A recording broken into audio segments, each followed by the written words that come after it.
People access support in New Zealand through a needs assessment and service coordination organization, and we have some representatives from New Zealand from these organizations in the crowd. I won't ask you to stand up and identify yourselves.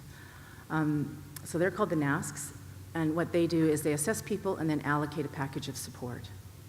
From there, a referral is made to either formal supports such as community supports, so home care, or residential supports, or individualized funding. And currently, individualized funding is limited to a community-based approach. So the total disability funding, you can see here that 45% is still residential care.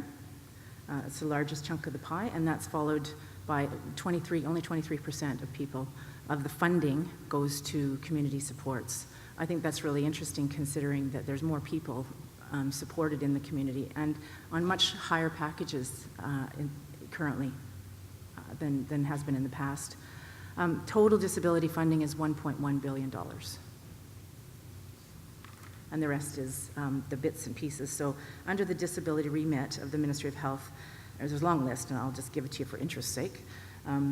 In-home supports, care support, facility-based respite, behavior support, supported living, day programs, some rehabilitation, high and complex services, child development services, and of course, IF.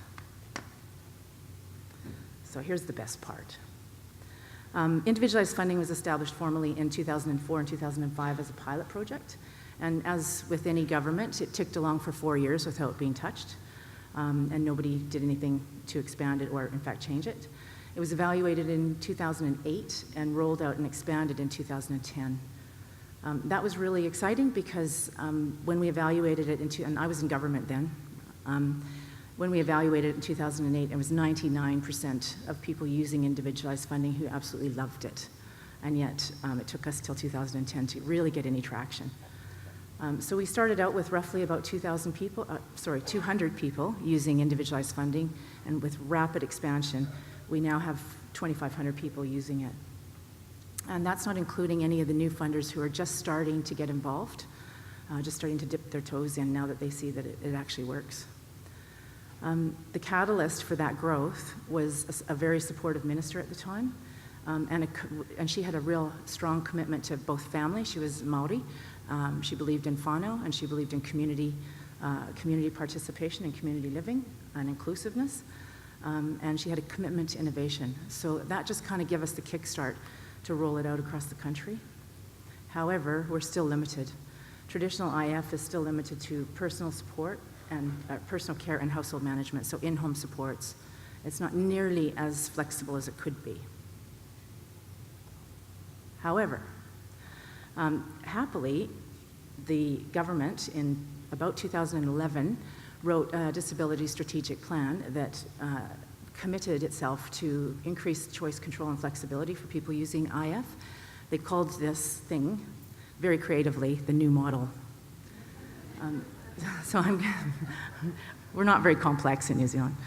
So the new model encompasses 4 projects, which I'm going to tell you about, but within all of these projects is these new purchasing guidelines. So with traditional IF, you're allowed to buy hours of support and household management.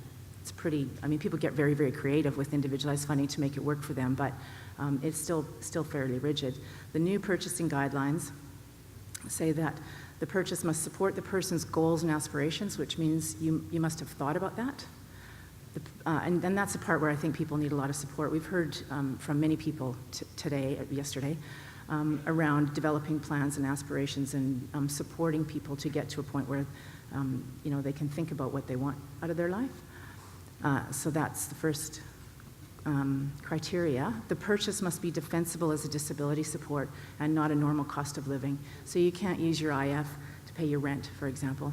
But in previous versions of IF, you couldn't buy a thing, right? You couldn't buy an item, it had to be hours of support.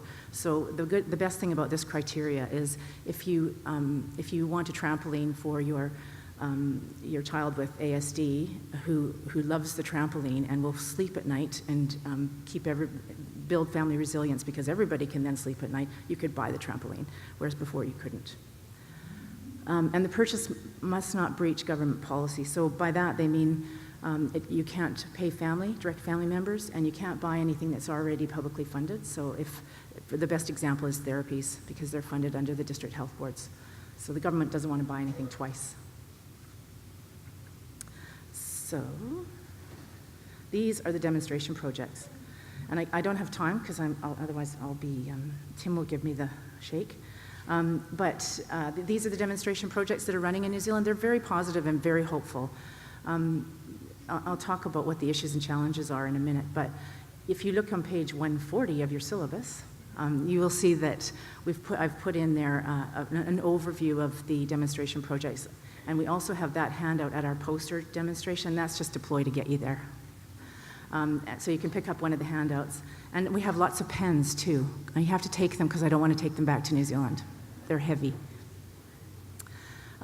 So the demonstration projects, the first is enhanced individualized funding. Now, all these projects are geographically limited, and they are different iterations of self-direction, but they all use those 3 purchasing guidelines that I just put up. So enhanced individualized funding is the one that's longest in its term. It comes to the end of its term this month. My sense is that they're going to roll that over, because they don't know what else to do with it, really. And we currently have 364 people using it. The Ministry of Health, there's a new guard, and I'm not going to get real negative about this, although I could. There's a new guard who has got really nervous about the idea of people buying that trampoline or the stuff, and so they're reviewing the purchasing guidelines for the project. That's supposed to be done in November, so I'm very hopeful that we'll get a positive result out of that. There's 2 Enabling Good Lives projects, one in Christchurch and one in the Waikato. And I know there's people here that in the audience, my New Zealand colleagues, who know more about this than I do, but I'll just give you a brief overview. Once again, the purchase has to be within the guidelines. The aim is to allow people a greater range of options from providers. They can contract with providers, employ their own staff, mix it up a bit. They can buy stuff, and just get a little bit more creative. The best and most hopeful thing about the Enabling Good Lives projects, both of them, is that it's government agencies working together. So we've got the Ministry of Health, the Ministry of, 5 more minutes, the Ministry of Education, and the Ministry of Social Development. And people can combine their money, and that's a first, and it's very, very, very positive. Choices in community living, that's aimed at people in residential care, giving them more control and choices over how they spend their budgets. They work with the residential care provider to achieve that. And then we have navigators, local area coordinators, and now connectors. So this is all a version of the local area coordination concept that's wrapped up. These, again, are geographically limited, but the idea is that you link people with natural supports first, and try and link them to their community, hopefully do some community development, and try and reduce people's reliance on formal funded supports. So here I had a little chat with Linda before we got up here, and I said, I have a slide that says risk aversion, risk aversion, risk aversion, because that's the big risk in New Zealand. A lack of sustainable commitment to the vision, that strategic plan that was written in 2011. The government's worried about the fact that people might be purchasing things that the average New Zealander can't. What a flawed logic. But anyway, that's one of the risks. And the attrition of leadership. And I was speaking to Ron the other night about this. A lack of sustainable leadership means no progress. And at the very least, it stifles progress, and at the worst, it kills it.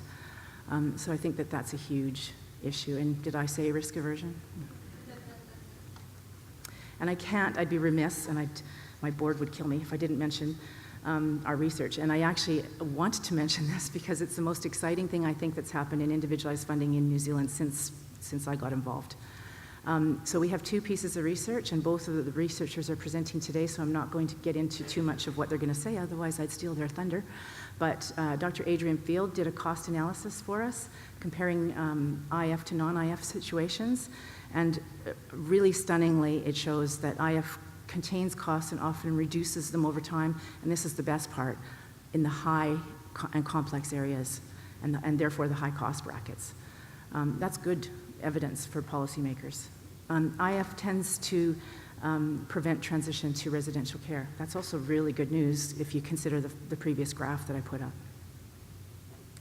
And then Dr. Anique Jensen, who's sitting right here, and she's also presenting at 2 o'clock, did a thematic analysis of the impact of IF on people's lives.